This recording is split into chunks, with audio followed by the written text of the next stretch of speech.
ხელითა მამისათა და ძისათა და სულისა წმინდისათა. ამინ. ჩვენთან არის ღმერთი. დიდება და მადლობა ღმერთს დღევანდელი წირვისათვის. სანამ უშუალოდ დღევანდელ სახარებას შევეხები, ერთი რამ მინდა ვთქვა, ესე იგი ამას წინათ იყო ესეთი შემთხვევა, რომ რაღაცა წუხდა მრევლი იმის გამო, რომ ბავშვები ცოტა ხმაურობდნენ. და სამართლიანათაც შეიძლება ითქვას, იმიტომ რომ ბავშვიც და დიდიც და ყველა უნდა ტაძარში მოწესრიგებულად იდგეს. მაგრამ მე დღეს გამიჩნდა შეკითხვა, ესე იგი რა საგზე გადის ის ზღვარი, რომლის მერეც შეუძლია რომ იხმაუროს ტაძარში ადამიანს. ეს ბავშვები რო ეზიარებოდნენ, დიდები დაუბრუნდნენ და უბრალოდ ერთად უნდა დავადგინოთ ზღვარი, რომ იცოდნენ, რომ რომელი ასაკის შემდეგ შეუძლიათ რომ თამამად ერთმანეთში ელაპარაკონ. არც პატარამ და არც დიდმა არ უნდა ისაუბროს. თუ დიდს არ მოსწონს პატარა ხმაურობს, არც პატარას არ მოსწონს. ახლა ამითი რა მაგალითს ვაძლევთ? აი შვილო, შენ რო გაიზრდები, შენ შეგეძლება რომ თამამად მეგობარს გადაულაპარაკო ჩვეულებრივად. სანამ პატარა ხარ, არ უნდა ილაპარაკო. წესი ყველასთვის ერთია. ტაძარი არის ღმერთთან შეხვედრის ადგილი და ჩვენ ამისთვის მოვდივართ აქ და არც ჩვენს თავს და არც სხვას ხელი არ უნდა შეუშალოთ არაფერს. გარდა საღვთისმსახურო საკითხისა, რაც შეიძლება მაგალითად გაუჩნდეს გალობეს თუ მე დავითვნეს რომ ერთმანეთს რაღაცა გადაულაპარაკონ, ისიც იმიტომ რომ ღვთისმსახურება სჭირდებოდეს მისი მოწესრიგებულობისათვის. ანუ სტიქაროსანმა მეორეს გადაულაპარაკოს რაღაცა ისიც ძალიან შრომად მოგზალებით და საჭიროებისამებრ მხოლოდ. ამაში ცუდი არაფერი არ არის, რაც ამას ცდება, ის უკვე აღარ ვარ. დანარჩენი უკვე ტაძრის გარეთ უნდა გაკეთდეს. აი, ჩვენ გვასწავლიდა ხოლმე მამა მაქსიმე ჭანტურია და სულ გვეუბნეოდა, რომ პირველი საფეხური არის ღმერთზე მინდობა. ის გვეუბნეოდა, როცის დროს ყველაფერი გააჩერეთ. ღმერთზე მინდო, მიანდე ღმერთს, ის რაღაც საზრუნავი თუ საწუხარი თუ სიხარული, რაც გაქვს და რაც მინდა რომ სხვას გაუზიარო იმ დროს, როცა მიმდინარეობს. მიანდე ღმერთს და უკეთესად გამოვა. და თუ ამას ვერ გააკეთებ, ანუ ამ პირველ საფეხურზე ვერ ახვალ, მეორეზე და მესამეზე მით უფრო ვერ ახვალ. იმიტომ ეს არის პირველი საფეხური. დღევანდელ სახარებაში, ესე იგი, არის საუბარი მაცხოვრის შესახებ. როდესაც მან გაიგო, რომ წმინდა ივანე ნათლისმცემელი ჰეროდეს მიერ იქნა შეპყრობილი, მან დაუტევა ნაზარეთი და წავიდა კაპერნაუმში. იქ წერია, რომ ზაბულონისა და ნეფთალემის საზღვართან. ეს ზაბულონი და ნეფთალემი იაკობის შვილები იყვნენ და ყველას თავთავისი ტერიტორია ჰქონდა. აი მათ საზღვართან ეს იყო წარმართთა გალილეა. და ნახეთ როგორ აღწერს, ესე იგი მათემახარებელი. ერი რომელიც ყდა ბნელსა, ნათელი დიდი აღმოუწმინდა. ანუ სიბნელეში ისხდნენო და დიდი ნათელი გამოუწმინდათ მაცხოვრის მისვლით. და რომელიც ყდეს საფლავთან და აჩრდილთა სიკვდილისათან, ნათელი აღმოუწმინდა მათ. ანუ ვინც საფლავებში ისხდნენო და სიკვდილის აჩრდილის ქვეშ ისხდნენო, ნათელი გამოუწმინდათ. სიკვდილის აჩრდილი არაერთხელ გვითხოვს, ცოდვას ეწოდება. აი ყველა ნივთს ხო თავისი ჩრდილი აქვს და ეს ჩრდილი გვეუბნება, რომ იმის უკან რაღაცა ნივთია, აბა ისე შემთხვევით ჩრდილი არ იქნება. და ეს ცოდვა, ადამიანის მიერ ჩადენილი ცოდვა გვეუბნება, რომ იმის უკან სიკვდილია, სიკვდილის აჩრდილია ეს ცოდვა. და ამიტომაც მაცხოვარი პირველს იტყვევს ამას ამბობს. შეინანეთ, რამე თუ მოახლოებულია სასუფეველი წადა. აი იმას რომ გადაურჩევ სიკვდილს, ესე იგი, მარადიულ სიკვდილს რომ გადაურჩევ, რომ ხორციელად ყველანი ჩვენ გარდავიცვლეთ. უნდა ადამიანმა შეინანოს თავისი ცოდვა. ცოდვა რა არის? ცოდვა არის, როდესაც ადამიანი საღვთო მცნებიდან გადავა. როდესაც ადამიანი ღვთის სიტყვის მიხედვით კი არა, მის საწინააღმდეგოდ იქცევა. როდესაც ბოროტება რა არის, ესე იგი, როდესაც სიკეთე მოიკლებს. ღმერთი არის სიკეთე.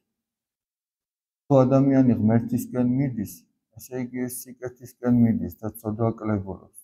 თუ ადამიანი ცოდავს, ესე იგი ეს ღმერთისაგან მოდის და ბოროტება მრავლდება.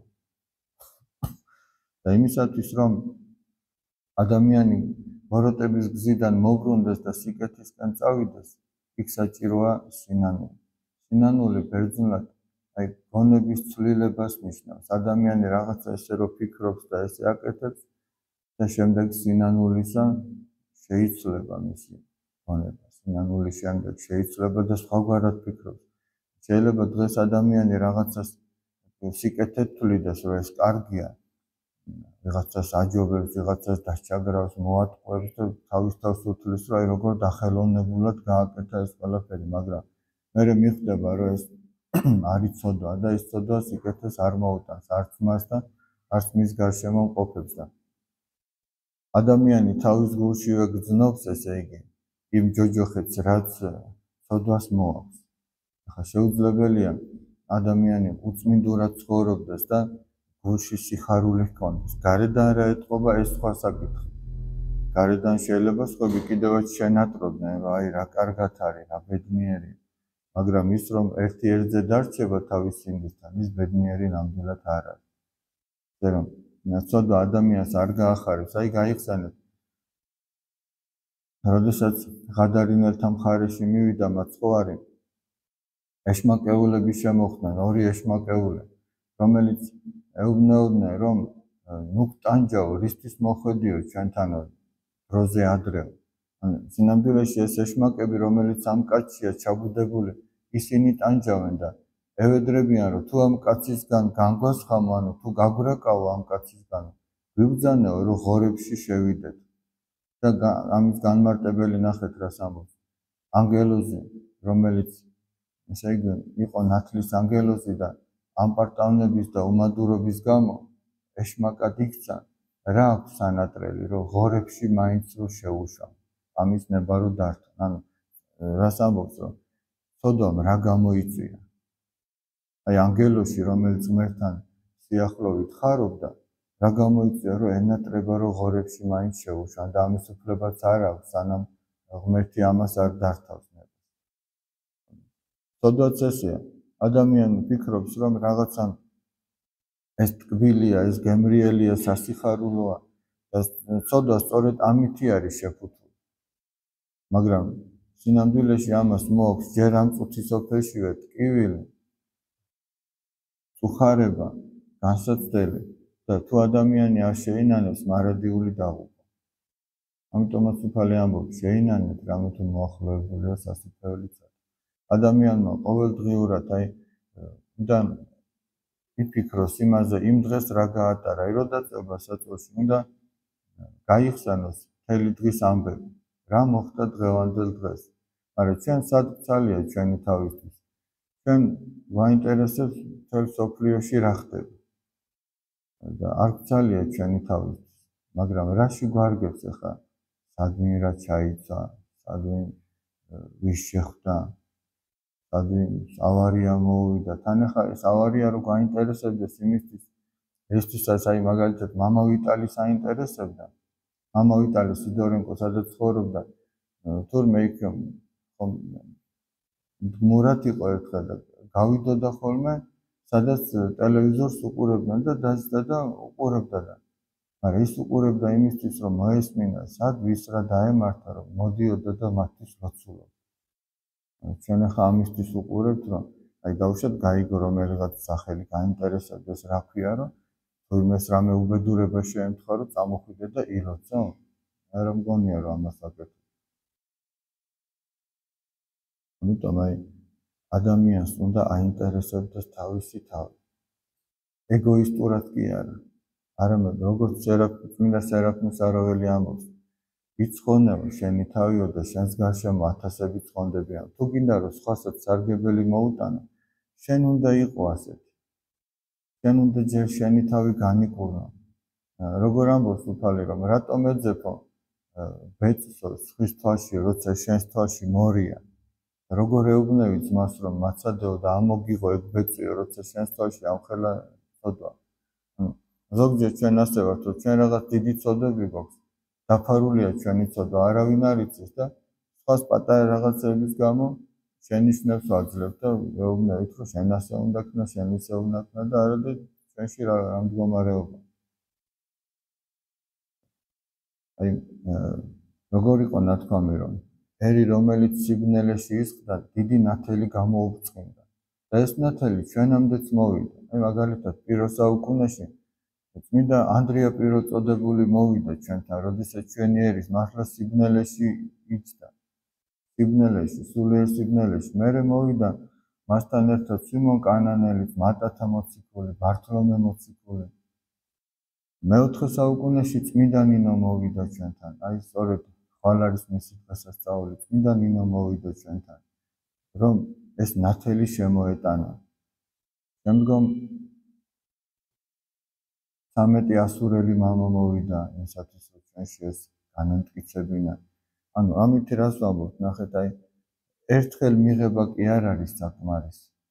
ყოველთვის სჭირდება შეხსენება. ერთხელ რომ წაიკითხავ ის სახარებას, ის კი არ არის საკმარისი. ერთხელ რომ ილოცებ. ადამიანი მიდრეკილია ცოდვისაკენ. რა წამს გაუშვებ ხელს, იმ წუთში ცოდვაში ვარდებ. ამიტომ ეს უნდა გეჭიროს ესე. ხელი არ უნდა გაუშვო. იმიტომ არის აუცილებელი და საჭირო, რომ ადამიანი ყოველდღიურად წმინდა წერილს კითხულობდეს, ყოველდღიურად ლოცულობდეს, მარხულობდეს, ხშირად აღსარებას ამბობდეს. თუ ამას არ აკეთებს, ეგ ნიშნავს, რომ მან ხელი გაუშვა თავის თავს. ხელი გაუშვა და მაშინ ის უკვე დაღუპვის გზაზე მიდის. თავისი სიკეთის გზაზე არ მიდის. იმიტომ რომ ჩვენი ბუნება ცოდვისკენ არის მიდრეკილი. და ის რაც ყოველდღიურად ადამიანს შეეშალა, ძილის წინ რომ ამაზე ფიქრობს და ფიქრობს იმაზეც, რომ შეიძლება ეს სულაც ბოლო ღამეა ჩემთვის. მინდა ივანესინელი ამბობს, სიკვდილზე ფიქრმაო შენთან ერთად დაიძინოს. შენთან ერთად რაზე ფიქრი იძინებს? რაღაც ოცნებებზე, ვიღაცების განკითხვაზე, ხვალინდელ გეგმებზე და ასე როგორი კარგები ვართ ჩვენ და როგორი ცუდები არიან სხვები. ამაზე ფიქრი და კიდე 1000 გვარი სისულელე, რომელსაც იმ ცისფერი ეკრანებიდან ხედავთ. აი, ეს ყველაფერი იძინებს ჩვენთან ერთად. უკეთეს შემთხვევაში იძინებს წიგნი. ეს უკეთეს შემთხვევაში, თუმცა ჯობია ესეც გადადო კაცმა და შენ ცოდვებზე იფიქრ. ყოველ დღეს შენს თავს კითხე, აბა დღეს მე ვისწრავ არგენ. და თუ დღემ ისე ჩაიარე, რომ არავის არაფერი არგენ, მაშინ რისთვის მოსულ ხარ? რისთვის ყოფილ ხარ იმ დღეს? აი, წარმოიდგინეთ, დაუშვათ, აი, ავიღოთ ხალიცა, რომელიც იმ დღეს ზედ არავინ არ დგარა. მაშინ რისთვის არის? ესე იგი, ის დღე მისთვის ტყუილად წავიდა. კამი, რომელზეც არავინ არ მჯდარა. იქა, რომელთაც იმ დღეს არავის არაფერი დაულევი. და თუ ეს ნივთები ვერ შედგა იმ დღეს, როცა არავის არ გამოადგა რამე. ესე იგი, ადამიანისთვის ფუჭი ყოფილა ის დღე, როცა არავის არაფერში არ გამოადგა. და ახლა მე იმაზეც უნდა დაფიქრდეს, რომ ამ დღეს ვის რა ვავნეთ ესე. და გაიხსენოს, თუ იმას რამე დაუშავა სიტყვით, თუ საქმით, თუ ფიქრით, თუ სურვილით, რომ რაღაც უსურო. ან იქნებ ვიღაცისთვის ლოცა შეგვეძლო და ჩვენ არ ვილოცეთ. ან რაღაც დახმარება ჭირდება და არ აღმოუჩინეთ. ან სულაც ისე შევხედეთ, რომ ამ შეხედვა მას გული ატკინა. ან რაღაც ისეთი უთხარით, რომ მას გული ატკინა. და ეს ყველაფერი ადამიანმა უნდა გაიხსენოს. უნდა გაიხსენოს ისიც, რომ ჩვენ შეიძლება სიტყვა ლამაზათაც კი უთხარით, მაგრამ გულში ისე არ ფიქრობდით, როგორც ამბობდით. აი, ყველაფერი მოკლედ ეს წვრილმანებამდე უნდა გაიხსენოს და აღმოვაჩენთ, რომ ადამიანს ძილის წინ საშრომი ბევრი აქვს და სულაც არ ცალია იმ რაღაცებისთვის, რაშიც დროს კარგავს. და რომელი ადამიანიც ამას აკეთებს, ის ადამიანი ნელ-ნელა განიცდის ფერისცალებას. თუ ადამიანი ამას აკეთებს, თუ ამას არ აკეთებს და უბრალოდ მოდის ახსარებას ამბობს, ეზიარება, კი, ესეც გარეგნულად ჩანს, რომ აჰა მოვიდა ესე არა აღსარება თქო, მაგრამ ის ფერისცვალებას ვერ განიცდის იმდენად. იმიტომ რომ ის თავის თავზე არ მუშაობს. ადამიანს საშრომად თავისი თავი აქვს. უნდა იშრომოს, უნდა დააკვირდეს, უნდა გამოიტანოს იქიდან თუ რამე არ არის სწორი, აღსარების გზით უნდა გამოიტანოს, გადაყაროს. მე არაერთხელ მithქვამს, უნდა ბასილი დიდის სიტყვები. თითოეული ჩვენგანი გავს ტალახში ჩავარდნილ მონეტას, რომელ მონეტაზეც ქრისტეა აღბეჭდილი. თუ ადამიანი ამ მონეტას გაასუფთავებს, რაც უფრო მეტად გახეხავს, მით უფრო მეტად გამოჩნდება მასში ქრისტეს თვისებები. მოციქული პავლე ეუბნება თავის სულიერ შვილებს: შვილნო ჩემნო, რომელთათვის კვალად მელმის, ვიდრემდე გამოისახოს ქრისტე თქვენ შორის. ჩემო შვილებო, რომლისთვისაც კიდევ მტკივაო, სანამ ქრისტე გამოისახება თქვენში, სანამ ქრისტეს თვისებები გამოჩნდება თქვენში.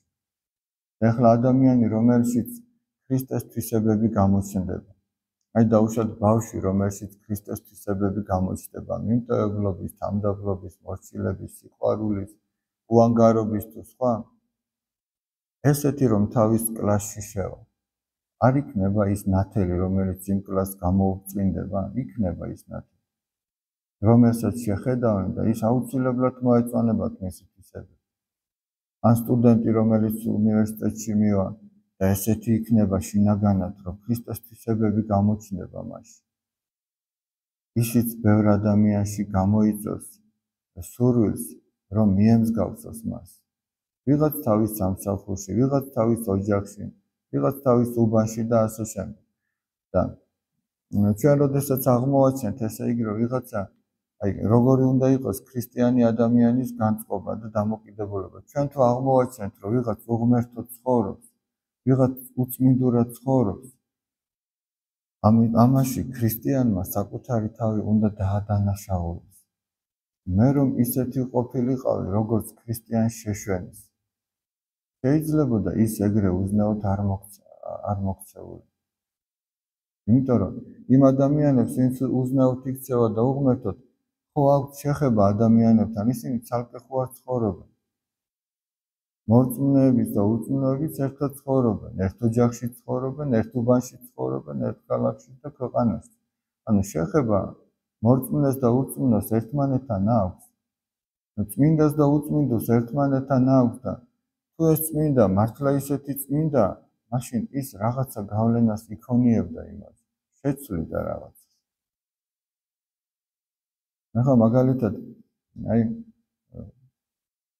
ერთ ყუთში რომ ჩადო ცივი და ცხელი წყალი, ესე იგი, ისინი ხო ერთმანეთზე იმოქმედებენ.